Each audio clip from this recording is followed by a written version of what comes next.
Hey everyone, this is Caitlin. And this is Lacey. And this is Women in the Trailer Industry.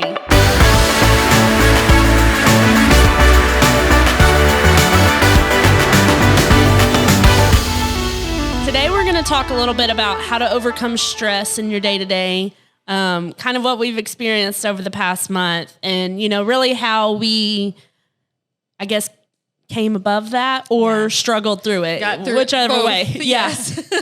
So, over the past month, Tyler had been down from LA. They've been going on tour with his NSB, which is his influencer group. And Tyler is our owner. Yeah. If you're new to our podcast. Yeah, I was thinking I might need to mention that. And he came in and, as a true visionary, he wanted to get into all the things, go through marketing, go through sales, go through operations, and really, the website. Yep, just to see if there were any, let's just say, problem childs from a kind of an outsider's perspective. We're in the day-to-day, so we don't really get to see all the things someone else may get to see, right? So he came in, he did that, and, of course, we were left with a bunch of ideas. And so then it's like, how do you're given all this stuff, how do you disseminate it? How do you figure out what's important? Where do you go from there? Yeah. You had a pretty stressful, I guess, few weeks, Yes. right? You're not only dealing with that, but also preparing to leave for maternity leave. So you kind of got a little best of both worlds. How have you managed the stress over the past few weeks? Well, honestly, it kind of came to a head, and I kind of had a little bit of a breakdown, which I just want to say to everybody, it's okay if that happens.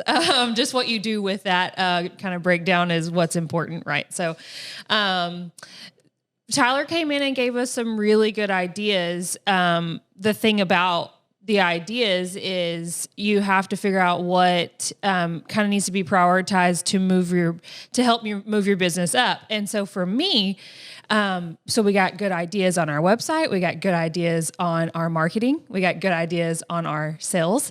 And I'm over all of those things. And so it takes a lot of implementing to first decide what is your priority, and second, to put those into motion. So what happened is I also am training new employees this week. I have a new customer service rep, and I also have a new outside sales representative. So I found myself in the middle of training them and thinking about all the things that Tyler and the leadership team had talked about and what we needed to do, as well as getting all the questions coming my way from everybody else that kind of like looks to me for answers. And so I've always prided myself on trying to be kind of like the best resource for everybody as they come and getting them the information they need as quick as possible. Well, what happened with that is it became to be too much. And so, so I had a breakdown. I went home and I was like crying to my husband and telling him. So one of the most important things I want to say is after the breakdown, what you can do is I was feeling overloaded, overwhelmed, not enough for everybody that I needed to be for. So, I was talking to him and I was just realizing where's this issue coming from? So number one, go to your support. My first support is my husband because I'm going to vent and give it all to him first. And second support would be to go to your, your boss or who you lean on, your mentor, whatever that is. So my second would be you. So I came to you next. And, so what I really realized is, in the whole thing of it is people do feel overwhelmed and they do feel less than sometimes. But the most important thing that can come from that is to really find out what the root issue of that is. And so what I had to figure out was, am I going to stay in this fog and just be like overwhelmed until I'm just not here anymore? Yeah. Or am I going to figure out where is this coming from and what can I do to not feel this way in the future? Yeah. And so that's really what I had to come to the conclusion of. And it helps in talking to your mentors and talking to your support system for them to give you the opposite perspective. Kind of like you're feeling heavy, right? So people are hearing you and they may hear something that you say that they can help kind of direct you into the way you need to go. Yeah. And most times, people have experienced the same thing, right? not really what I've experienced, and I may have, but it is what I've experienced in the past, is just a bunch of information overload. So like once you're receiving that information, you're like, okay, I'm supposed to do with it now. So you're just messaging people. You're just like, get this done, get this done, get this done. And it's not coming across the way it should, just because like it's just information in your head that you don't want to lose. So you're disseminating, and whether it's prioritized or not, it's just going to the universe. And then in hindsight, you're looking at that and you're like, well, that probably wasn't the best course of action, but that's like your brain can only do so much function at one time. So that's all you can think about at that time. And so, you know, even this past experience over the past few weeks, I'm like, you know, thinking about all my notes, and I'm like, okay, I should have, you know, separated it between what we were talking about, you know, maybe put priority items like numbers beside it to actually process what was being told to me, because basically now I'm left with a bunch of notes and I'm trying to think back on all the conversations, and I'm like, okay, and how do you what was most streamline important that you know? So I wasn't really overwhelmed in that sense of I had too much going on, but now it's like I don't know what to do with all that information because it was useful information. So for me, it was information overload, you know, and how to prioritize that. So what was some of the things that you told me, obviously prioritizing, but what were some of the other things that you told me kind of that helped me realize that I was on the right track with so the realization that I came to is, number one, to be better at delegating, and number two, to value my time and to protect my time. Well, let me go into what I was telling you. That was after your realizations after. And it actually was coincidental because you actually had this after I came back from a Vistage meeting, and we actually talked about attention management, you know, and everyone, this is kind of rabbit holing, I'm sorry, but everyone always talks about time management, but really time's not the problem because you can't make more time. There's only so much time, but you can control your attention. So you can control your distractions, your communication, you know, who's talking to you and when, and being able to actually have a moment to think instead of all these people. So the first thing was I kind of shared about, you know, attention management. Right. You know, how can you focus on one thing long enough without any distractions? You know, how do we put those boundaries up where people know if this item is sitting on my desk, that means do not ask me a question. You know, we don't really like to close our doors, but sometimes it's pertinent because you don't even want to be disrupted at all, because even that one question distracts you from whatever spreadsheet or whatever. So it was really enlightening from the Vistage meeting. The second thing, you were saying it, but I don't remember. Delegate. Delegate. That was a good one. Oh, but protect your time. So, you know, you specifically like to be all things to all people. So you answer any question that comes your way, but also it hinders people.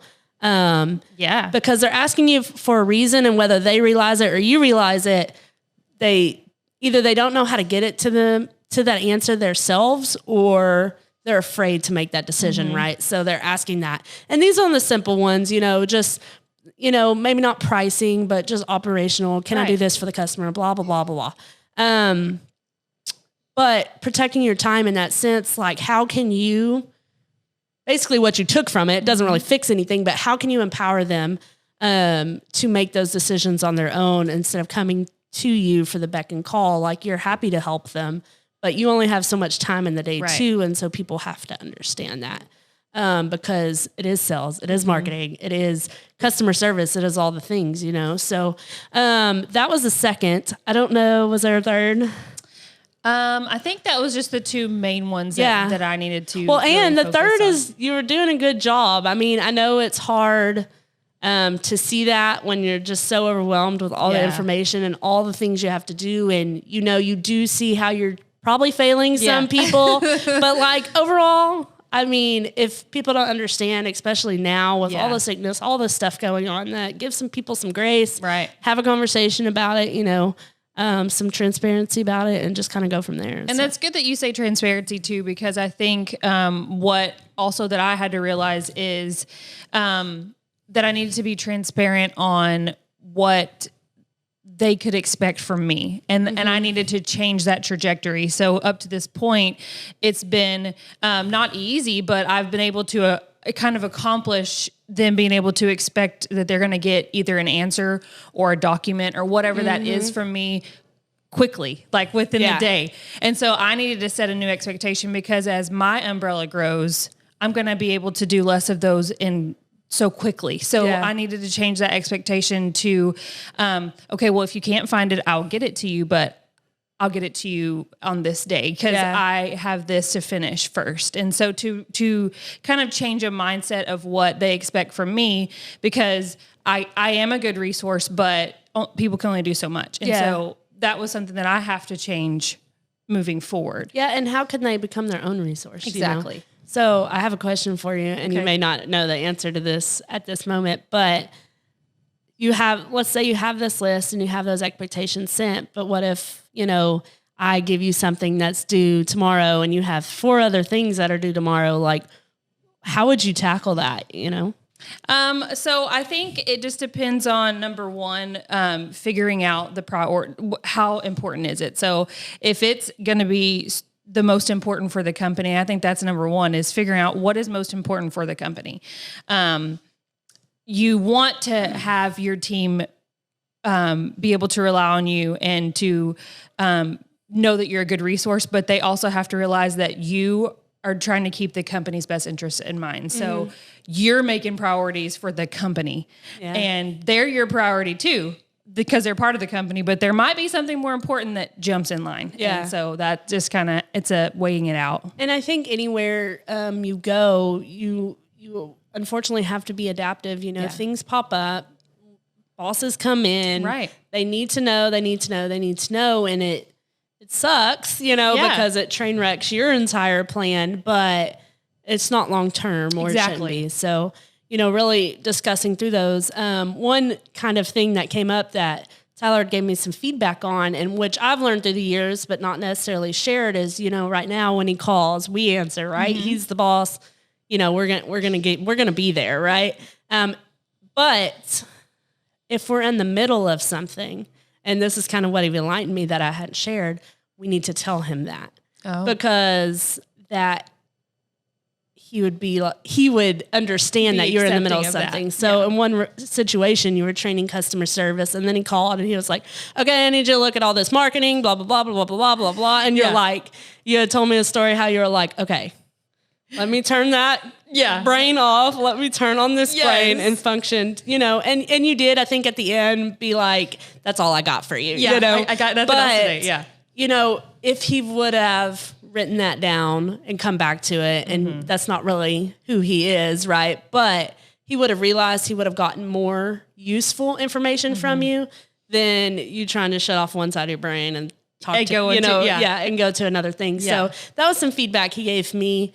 So being transparent, even if it is with your boss or owner of the company and where you are, is so very that important. was a good one for me, and I hadn't shared with you yet, but I thought it was useful. And I thought one thing to kind of just, so how do you know if you're going down the road of eventually going to be overwhelmed with whatever it is? And so I think it's good to talk about some red flags. So what would be some red flags that you think of, like some things, cue points that maybe people say that make you think, oh, wait, I probably need to think about how I'm structuring this, or, so what would be something that you have? Well, first and foremost, like when I get overwhelmed, I'm kind of like clicking around and I don't really know what I'm doing. Yeah. So, it's like I'm trying to do all the things, but I'm not really doing anything, and I'm just jumping. I look at something and I can't make a decision on that.